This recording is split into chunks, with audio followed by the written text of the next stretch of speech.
তো আমরা আমাদের যে দুইটা দাবি, 1 নম্বর, টাঙ্গাইল থেকে শহর থেকে 6 বাস ভর্তি যে সাতপন্থী সন্ত্রাসীরা ঢাকা যে টঙ্গীর মাঠে ঘুমন্ত নিরীহ তাবলীগের সাথীদেরকে খুন করেছে, হত্যা করেছে, আহত করেছে, আমরা তারা শনাক্ত করে আইনের আওতায় তাদেরকে আনা হোক, এটা স্যারের কাছে দাবি করেছে।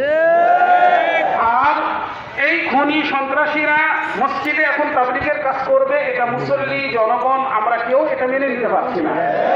এই জন্য যতদিন তাদের বিচার না হবে ততদিন টাঙ্গাইল কেন্দ্র মসজিদ, নতুন বাস টার্মিনাল, পুরাতন বাস স্টেশন সহ কোনো মসজিদে সাতপন্থী খুনি সন্ত্রাসীদের কোনো কাজ চলবে না। আচ্ছা, ঠিক আছে, তাহলে একটু শুনেন। এই আমাদের দুইটা দাবির কথা উনি বললেন। এই যে মসজিদ সংক্রান্ত দাবি, এটা তো আসলে আমাদের পুলিশের কার্যক্রমের মধ্যে পড়ে না। যেমন মসজিদে কে যাবে না যাবে, এইটা তো আসলে আমাদের আদালতের নির্দেশনাবলী আমরা বাস্তবায়ন করি, আমরা আইন অনুযায়ী চলি। তো আপনাদের যে আইন শৃঙ্খলার অবনতি বা এই সংক্রান্ত ডাকাতি, হত্যা, চুরি, এইসব সংক্রান্ত যে বিষয়গুলো রয়েছে, এর মধ্যে যে বিষয়গুলো এখানে আসে, সেই বিষয়গুলোতে আপনাদের একটা অভিযোগ এখানে এসেছে। তো আমরা আপনাদের কাছে, আমাদের সাথে আমরা আলাপ করে আইনগতভাবে আইনসঙ্গত যে সকল ব্যবস্থা নেওয়া প্রয়োজন আমরা সবগুলো নেব, আমাদের আশ্বাস দিচ্ছি।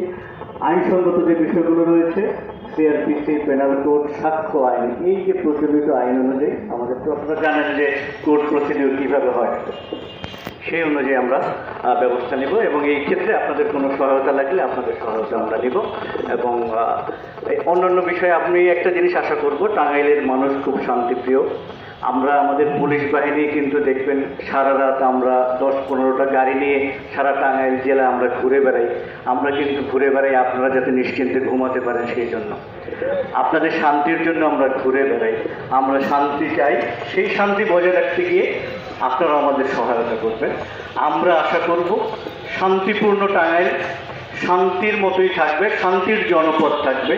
যদি কোনো অশান্ত কিছু হয় সেটা আমরা আইনগতভাবে দেখব। আপনারা জি একটু বলি,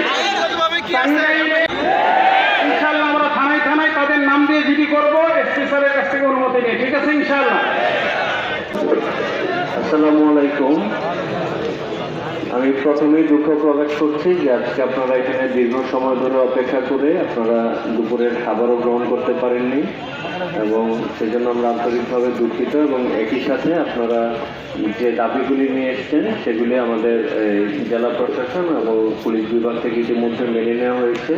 তো যেহেতু দাবিগুলি মেনে নেওয়া হয়েছে এবং জেলা প্রশাসক স্যার আপনাদের যারা প্রতিনিধিত্ব করছেন তাদের সাথে কথা দিয়েছেন যে তারা এই বিষয়গুলি যথাযথভাবে দেখবেন। যেমন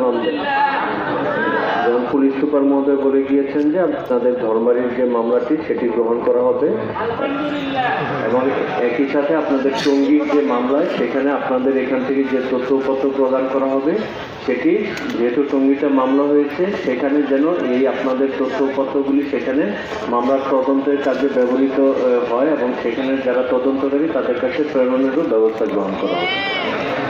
তো আমি আপনাদেরকে কষ্ট হওয়ার পরও আপনাদেরকে আন্তরিক একটা ধন্যবাদ জানাচ্ছি যে সুশৃঙ্খলভাবে আপনারা এখানে অবস্থান করছেন এবং এই দীর্ঘ সময় ধরে এখানে অবস্থান করে আপনারা এখানে একই সাথে গাছপালা এবং পরিবেশ সব কিছু সুন্দর রেখেছেন। সেটা আপনাদের একটি সুশৃঙ্খল এবং আপনাদের নেতৃবৃন্দের প্রতি যে আপনাদের আস্থা আছে এবং একই সাথে আপনারা যে সচেতন মানুষ সেটার প্রমাণ দিয়েছেন।